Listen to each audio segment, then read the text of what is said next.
बिस्मिल्लाहिर्रहमानिर्रहीम। आज के लेक्चर में हम लोग डिस्कस करेंगे about the organisational structure in production system. Okay, from the system organisation perspective, manufacturing activities are regarded as being of multiple levels. हम बेसिकली क्यों ऑर्गेनाइजेशन स्ट्रक्चर जो है वो स्टडी करना चाहते हैं फॉर इंटेलिजेंट और यू कैन से के मोर एफिशिएंट और एनर्जी एफिशिएंट मेथड्स के लिए हमें ऑर्गेनाइजेशनल स्ट्रक्चर को समझना जरूरी है। ठीक है, क्योंकि जो भी आपका प्रोडक्शन सिस्टम होता है वो मल्टीपल लेवल्स पे हो रहा होता है। ठीक है, from the level of machines where the individual processes are taking place.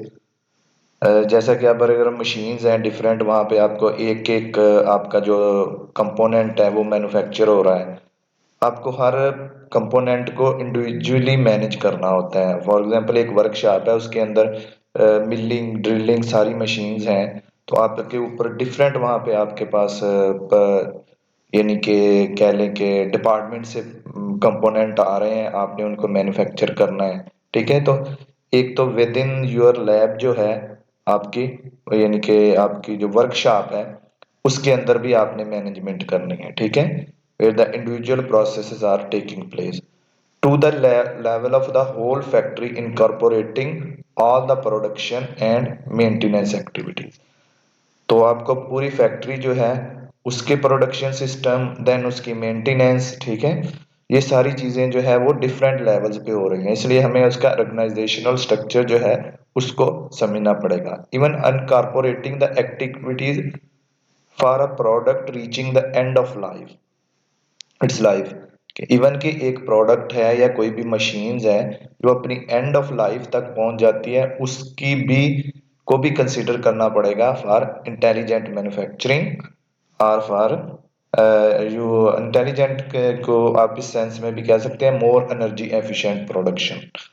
In this context, effort to achieve more sustainable and energy and efficient manufacturing systems, we need to consider issues at all the relevant scales। ठीक है, हमें जितने भी relevant scales हैं सब पे उन issue को कंसिडर करना पड़ता है। For example processes, machines, system और life cycle, and not just one और more of this in isolation. कि यानी हम उनको आइसोलेशन में कंसिडर नहीं कर सकते कि सिर्फ किसी एक चीज को कंसिडर करके हम अपने प्रोडक्शन सिस्टम को बेटर कर लें। ठीक है, तो organisation structure mean three things: location of decision making responsibilities in the firm, कि आपके location of decision making responsibilities, ठीक है, जो भी आपके डिसीजन मेकिंग है वो कहाँ पे हो रही है। ठीक है, the formal division of organisation into sub units, तो जो आपकी एक ऑर्गेनाइजेशन है उसको आप सब यूनिट्स में डिवाइड करें। Establishment of the integrating mechanisms to coordinate the activities of sub units. ठीक है, देन आपने जो भी आपके फॉर एग्जांपल सब यूनिट्स हैं डिफरेंट, ठीक है, उनको कोऑर्डिनेट करने का भी एक मैकेनिज्म है। ठीक है, कि वो किस तरह एक दूसरे के साथ इंटीग्रेट करके कोऑर्डिनेट कर रहे हैं। ठीक है, तो ये बेसिकली ऑर्गेनाइजेशन स्ट्रक्चर को हम आगे जाके थोड़ा डिटेल में पढ़ते हैं। फर्स्ट ऑफ ऑल इसके लिए हमें आई थिंक ये डिफरेंशिएट करना पड़ेगा कि प्रोडक्शन, मैन्युफैक्चरिंग और मशीनिंग में क्या डिफरेंस है। ठीक है, इस स्लाइड को आप आई थिंक मोर जरा डिटेल में देखिएगा, कि सुन लीजिएगा कि इसमें हमें पहले डिफाइन करना पड़ेगा प्रोडक्शन क्या है। एक सिस्टम है, पूरा एक प्रोडक्शन सिस्टम है। ठीक है, मैन्युफैक्चरिंग क्या है, एक स्टेप है, और मशीनिंग क्या है, एक प्रोसेस है। Production is system, it comprises all the relevant fields of the fabrication process. इसमें जितने भी फैब्रिकेशन प्रोसेस के फील्ड हैं वो सारे आ जाते हैं प्रोडक्शन सिस्टम में। मैन्युफैक्चरिंग स्टेप क्या है, it actually converts raw material और स्क्रैप इनटू डिजायर्ड प्रोडक्ट। ठीक है, और मशीनिंग क्या है, it removes material from job to give intended shape और द साइज। तो मशीनिंग वो है जिसमें मटेरियल को रिमूव किया जाता है फाइनल प्रोडक्ट बनाने के लिए। ये हम नेक्स्ट स्लाइड में इसको डिटेल में देखते हैं। इसकी कैटेगराइजेशन आपने फर्स्ट स्लाइड में भी पढ़ी थी, फर्स्ट लेक्चर में भी, अब दोबारा इसको देख लेते हैं। It involve the steps, for example forecasting, management, designing, purchasing, ठीक है, purchasing, manufacturing, maintenance, inspection, quality control है, पैकेजिंग है, सेल्स है, कस्टमर सर्विस है। ये जितने भी आपके डिपार्टमेंट्स हैं ये सारे आके प्रोडक्शन सिस्टम के अंदर आते हैं, ठीक है। और मैन्युफैक्चरिंग क्या है, मैन्युफैक्चरिंग में आपके सारे प्रोसेसेस जो मैन्युफैक्चरिंग में आ रहे हैं, ठीक है, चीज़ों की, फॉर एग्जांपल कास्टिंग है, मोल्डिंग है, फॉर्मिंग है, जॉइनिंग है, मशीनिंग है। मशीनिंग यू कैन से कि मैन्युफैक्चरिंग का एक सब पार्ट है, ठीक है, एक टाइप है। इन अदर वर्ड्स मशीनिंग जो है वो मैन्युफैक्चरिंग की एक टाइप है। Heat treatment, coating, colouring, rapid prototyping, ये सारी चीजें जो है ये मैन्युफैक्चरिंग में आ जाती हैं। मशीनिंग क्या है, जिसमें सिर्फ मटेरियल रिमूव किया जाएगा। फॉर एग्जांपल टर्निंग है, थ्रेडिंग है, टेपिंग है, फेसिंग है, ग्रूविंग, नर्लिंग, ठीक है, ये आगे जाके हम पढ़ते हैं इसमें।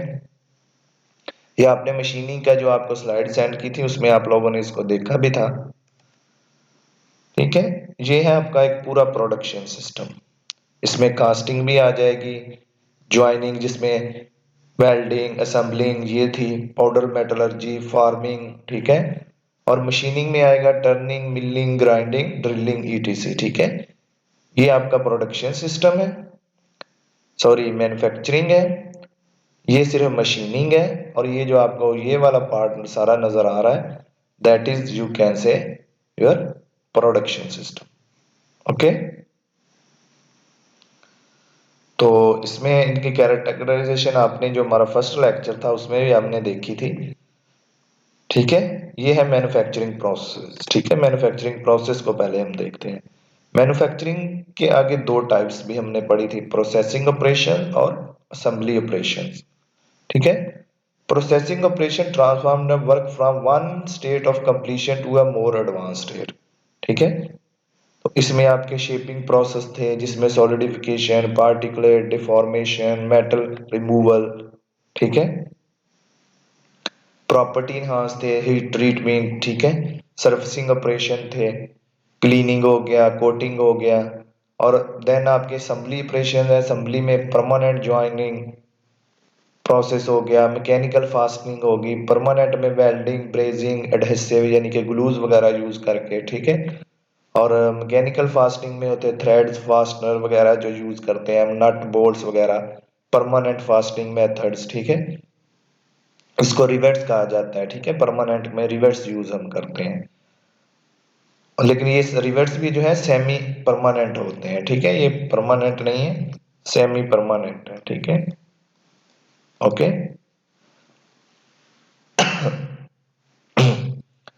तो ये है आपका एक पूरा प्रोडक्शन सिस्टम का, आपका मैन्युफैक्चरिंग का एक पूरा यानी कि फ्लो चार्ट, या आपके सब ट्री कह लें। सो अगर उसमें से हम सिर्फ मशीनिंग को देखें, machining is a manufacturing process in which a sharp cutting tool is used to cut away material to leave the desired part shape, okay। इसमें क्या होता है कि sharp cutting tool is used to cut away the material, cut away, this is called machining basically, okay, machining generally performed after the manufacturing process such as casting, इनको उस इन processes के बाद forging, बार drawing, casting वगैरह के बाद में machining की जाती है। तो ये है मटेरियल रिमूवल प्रोसेसेस जो हमने यहाँ पे देखे थे, this one material removal processes, okay. इसकी आगे कैटेगराइजेशन कर लेते हैं मटेरियल रिमूवल प्रोसेसेस की। कन्वेंशनल मशीनिंग और अब्रेसिव, अब्रेसिव में आता है ग्राइंडिंग वगैरह जितने भी हैं, ठीक है, ये अब्रेसिव यूज करते हैं हम, ग्राइंडिंग जिसको पढ़ा था। और कन्वेंशनल मशीनिंग में टर्निंग से रिलेटेड है, ड्रिलिंग, मिलिंग, ये तीन मोस्टली इंपॉर्टेंट है, टर्निंग, ड्रिलिंग और मिलिंग, ठीक है। ये आप लोगों ने आई थिंक जो मशीनिंग का आपको सेंड किया था उसमें पढ़ भी लिए थे। ओके, चले अब नेक्स्ट चलते हैं। ये भी हमने एक फर्स्ट लेक्चर में डायग्राम आपने देखी थी कि इसको फर्दर एक्सप्लेन किया गया कि ये आपका प्रोडक्शन सिस्टम है, ठीक है। इसके अंदर मैन्युफैक्चरिंग सिस्टम है, मैन्युफैक्चरिंग के कुछ सब पार्ट्स भी हैं। तो प्रोडक्शन सिस्टम के अंदर सारी चीजें आ जाती हैं, मैन्युफैक्चरिंग को सपोर्ट करने वाले क्वालिटी कंट्रोल, ठीक है, मैन्युफैक्चरिंग प्लांट असेंबली ऑपरेशन जो है ये भी प्रोडक्शन सिस्टम के आते हैं। फॉर एग्जांपल आप अगर एक फैन फॉर एग्जांपल कर रहे हैं तो फैन के डिफरेंट जो पार्ट्स हैं वो डिफरेंट प्रोसेस से होके आ रहे हैं, ठीक है। कुछ मशीनिंग से बांध रहे हैं, कुछ पंचिंग से बांध रहे हैं, कुछ ग्राइंडिंग से बांध रहे हैं, कुछ कास्टिंग से भी बांध रहे हैं, ठीक है।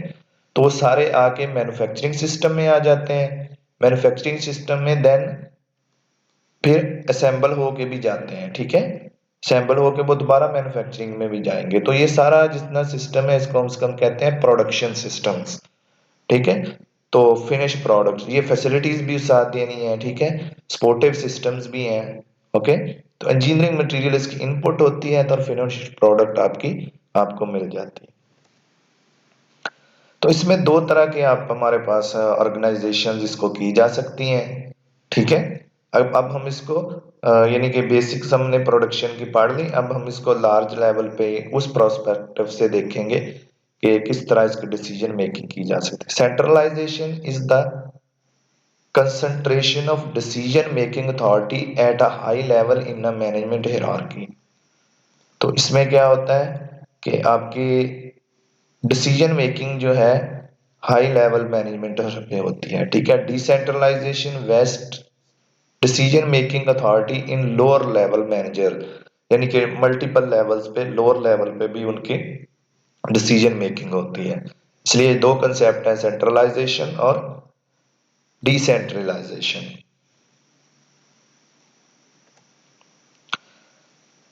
There are various main arguments for centralization. First, centralization can facilitate coordination। इसमें कोऑर्डिनेशन जो है वो बड़ी इजी होगी, जितना सेंट्रलाइज्ड सिस्टम होगा कोऑर्डिनेशन इतनी ही इजी होगी। सेकंड ये है कि centralisation can help ensuring that the decisions are consistent with the organizational objectives। अगर आपके एक सेंट्रलाइज्ड डिसीजन सिर्फ टॉप पे कुछ लोग हैं वही डिसीजन ले रहे हैं तो वो इसका मतलब ये है कि जो ऑर्गेनाइजेशन के ऑब्जेक्टिव्स हैं वो उस पर कंसिस्टेंट रहेंगे, ठीक है। उन्होंने डिसीजन लेने हैं तो वो उनके जो भी डिसीजंस हैं वो ही लेंगे, तो वो इन लाइन रहते हैं। Major strategic decision for example are often centralised to make sure the entire organisation is pulling in the same direction. कि अगर वही लोग एक माइंड के जो चंद एक लोग हैं टॉप पे, अगर वही सिर्फ डिसीजन ले रहे होंगे, चंद एक भी नहीं, अगर मे बी 1 or 2 पीपल जो है वो डिसीजन ले रहे हैं तो इसका मतलब पूरी ऑर्गेनाइजेशन जो है वो एक ही डायरेक्शन में उसी की डायरेक्शन में चल रही है, ठीक है। थर्ड क्या है, centralization can avoid duplication of activities by various sub units within the organization. अगर आपके पास डिफरेंट यूनिट्स पे काम हो रहा है तो वो डुप्लीकेट भी हो सकता है। For example many firms centralise their R&D function at 1 or 2 location, ठीक है। सिमिलरली प्रोडक्शन एक्टिविटीज में be centralised at key location to eliminate duplication attain economies. ये है कि इसको एक और पर्सपेक्टिव से भी देखा जा सकता है, वो ये है कि आपके जो R&D है या आपके मेन आपकी टेक्नोलॉजी है अगर वो सिर्फ सेंट्रलाइज्ड जगह पे हो रही है, फॉर एग्जांपल एक मल्टीनेशनल कंपनी है उसके डिफरेंट पूरे डिफरेंट कंट्रीज में उनका बिजनेस चल रहा है, फर्म काम कर रही है, लेकिन वो जो अपने डिसीजन है या आपकी R&D वगैरह है वो सिर्फ एक सेंट्रल लोकेशन हेड ऑफिस में ही कर रहे हैं। इसका यह है कि आप उनकी प्रोडक्ट्स जो है वो कहीं पे कॉपी नहीं हो सकते, ठीक है। देयर R&D जो है वो सिर्फ एक ही लोकेशन पे 1 or 2 लोकेशन पे वो कर रहे हैं, तो इसके मतलब उनकी जो फिर बाकी जगह पे वो सिर्फ सप्लाई कर रहे हैं चीजों को, तो देन उनकी प्रोडक्ट्स जो है उनकी कॉपी या टेक्नोलॉजी ट्रांसफर नहीं हो सकती। फोर्थ है by concentrating power and authority in one individual और a management team, centralization can give top level manager the means to bring out needed major organizational changes। ठीक है, एक इसका ये भी एडवांटेज है कि अगर वन और टू पर्सन जो हैं वही डिसीजन ले रहे हैं तो वो फिर कोई ऑर्गेनाइजेशन के अंदर मेजर चेंजेस करना चाह रहे हैं तो वो भी इनके लिए इजी होता है। ठीक है, कि वो डिसीजन लेंगे, सब उनके डिसीजन को फॉलो करेंगे, आपकी ऑर्गेनाइजेशन में जो है वो चेंजेस आ सकते हैं और ये इजी चेंजेस होते हैं। But differently temporary centralisation decision making power is an often an important step in organizational change। ठीक है, तो यानी कि अगर वो वन जिस तरह के अगर उन्होंने कोई फाइनेंशियल कोई डिसीजन लेने हैं, अगर वो मल्टीपल लोअर लेवल पे उसको लोग रेजिस्ट करेंगे या लोअर लेवल पे उसको वो बेनिफिट्स ना मिल रहे हो, इस वजह से दे कैन टेक सेंट्रलाइजेशन का एक ये फायदा है, फायदा नहीं आर्ग्यूमेंट है। ठीक है, यहाँ पे ये क्लियर कर लें, दिस इज नॉट, ये फायदा नहीं आप इसको कह सकते, ये आर्ग्यूमेंट्स हैं। Sorry I was using may be wrong word, benefit नहीं, इट्स आर्ग्यूमेंट्स जस्ट। ठीक है, आप इसमें डिसएग्री भी कर सकता है सम पर्सन, सम एग्री भी कर सकते हैं, इट्स जस्ट आर्ग्यूमेंट्स। अब डिसेंट्रलाइजेशन के डिफरेंट आर्ग्यूमेंट्स हैं। Top management can become overburden. ठीक है, when decision making authority is centralized। सो अगर सेंट्रलाइजेशन होगी तो सीनियर मैनेजर जो है उनके लिए बहुत सारी इंफॉर्मेशन होगी, उनको देखना पड़ेगा डिसीजन लेने के लिए, ओवरबर्डन हो जाएगा। ठीक है, सेकंड ये है motivational search favours decentralisation. Behavioral scientists have long argued that people are willing to give more to their job when they have a greater degree of individual freedom।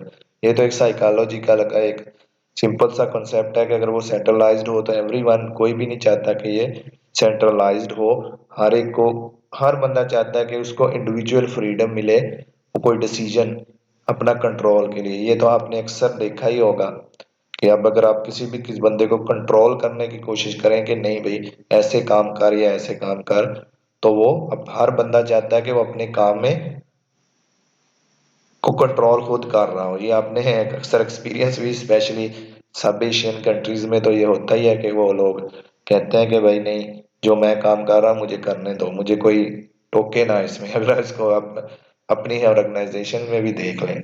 ठीक है,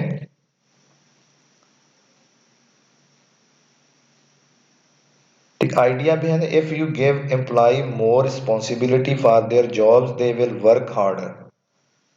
ठीक है, ये भी एक बड़ा इसमें इंपॉर्टेंट पॉइंट है, वेरी इंपॉर्टेंट पॉइंट, कि दे विल वर्क हार्ड। अगर आप उनको कह दें कि ठीक है आप भी डिसीजन लो आपने को, लेकिन वो फिर मोर, ये मशीन है, इसको आपने बेहतरीन चलाना है, आपने इसका सारा काम करना है, तो आप इसके रिस्पॉन्सिबल हो, तो वो मोर हार्ड वर्क करते हैं। सो ये एक एन अदर आर्ग्यूमेंट है, और I think these two are the very strong arguments. ठीक है, I think second is very very important. ठीक है, ये वाला जो आपका आर्ग्यूमेंट है that is very important, I think। Okay,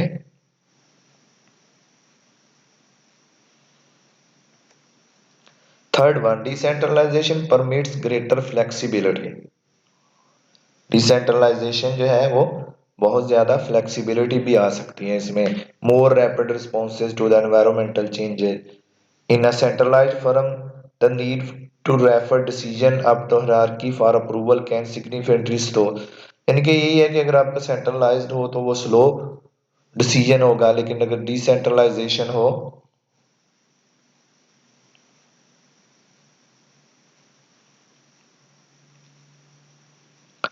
तो उसमें ये हो सकता है आपकी चेंजेस जो है वो इजीली आ सकती हैं, कि जब भी कोई थोड़ी बहुत चेंज आए तो लोग इंडिविजुअल लेवल पे या डिसेंट्रलाइज पे डिसीजन लेके चेंजेस जो है वो उनको अडॉप्ट इजीली कर लेते हैं। इसका यहाँ पे बेसिकली इसको अडॉप्ट वर्ड यूज करना चाहिए था, कि वो चीजों को अडॉप्ट, एनवायरमेंटल चेंजेस को जल्दी से अडॉप्ट उसने किया है, yes use to adapt.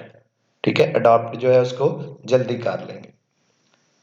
Decentralisation can result in better decision, ये तो एक I think this is also very strong argument के आर्ग्यूमेंट है कि वो बेटर डिसीजन ले सकते हैं या नहीं, that is just a long no end debate.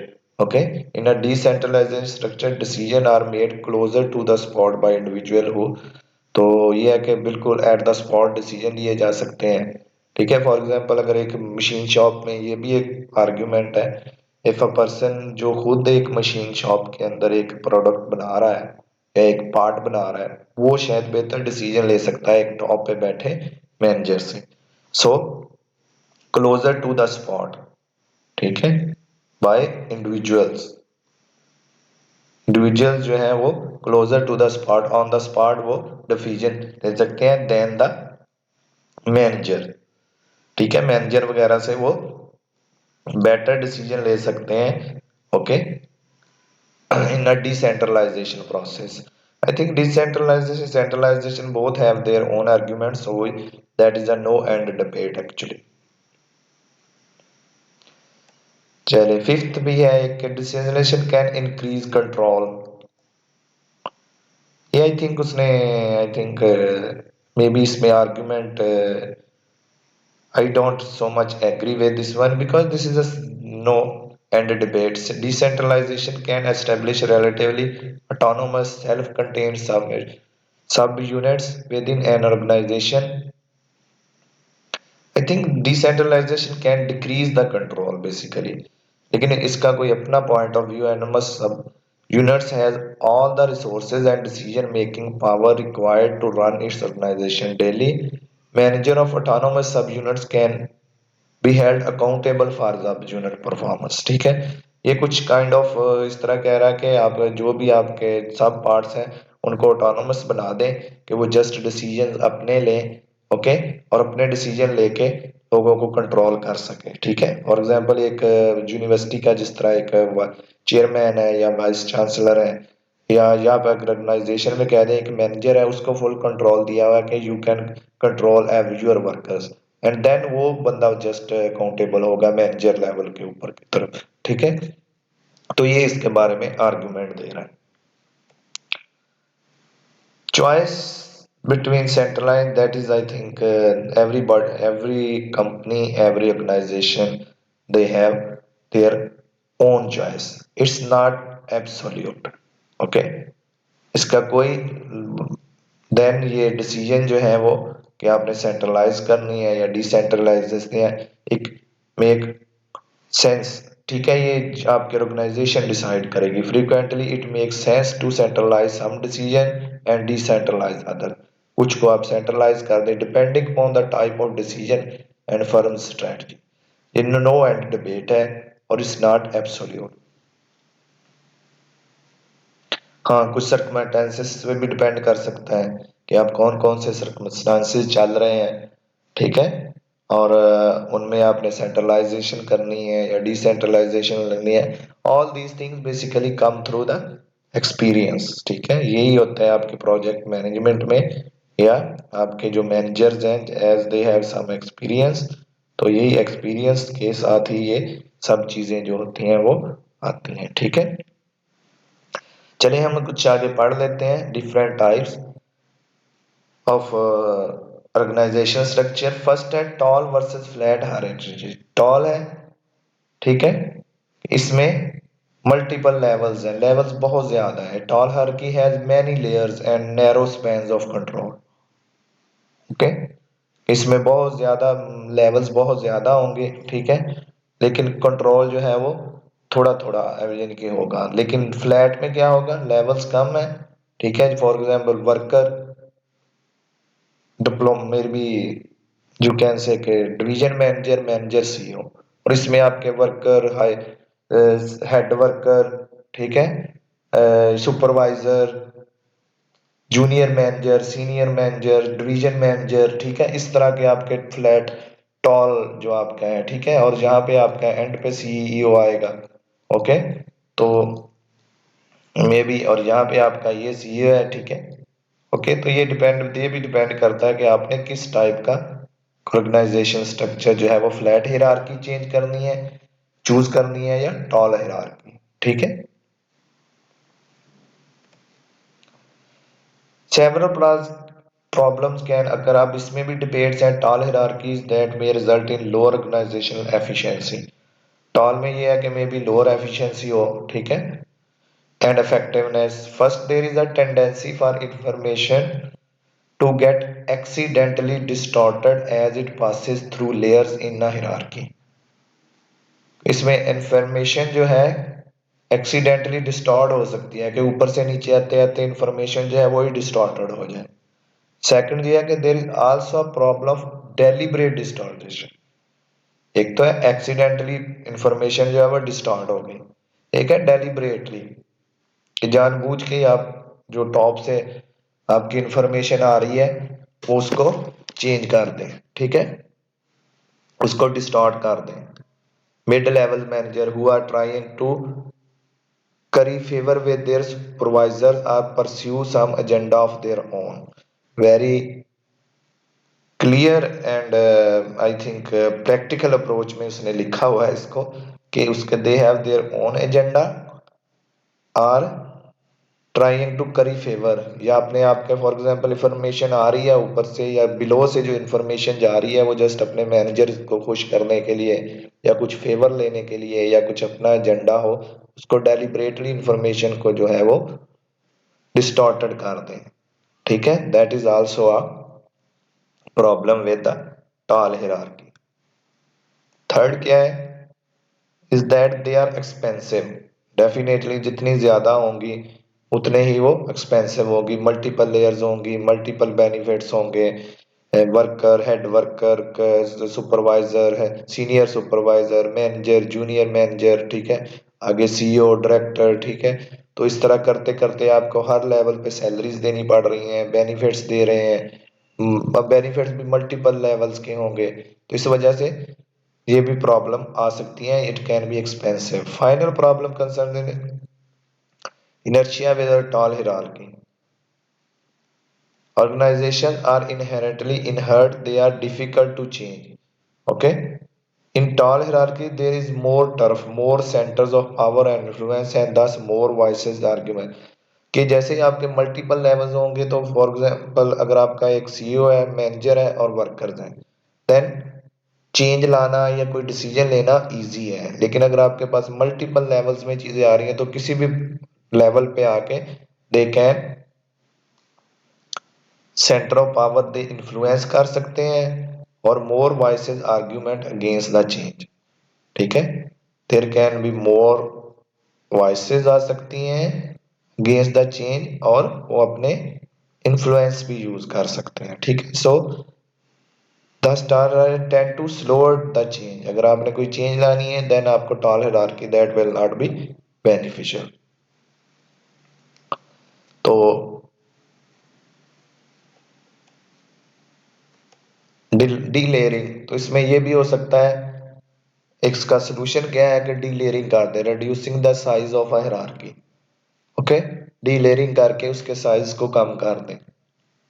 Given the disadvantage with hierarchies, many firms attempt to limit the size of management hierarchy during the last 15 years or delaying to reduce the number of levels in a, I think ये वो इस रहेगा कि last 15 और 20 year में डीलेयरिंग का जो process है वो हो रहा है कि लेवल जो है वो कम करते जाएं। ठीक है, यानी कि जस्ट इसको रिड्यूस हायरार्की टाल के बजाय फ्लैट करते जाएं।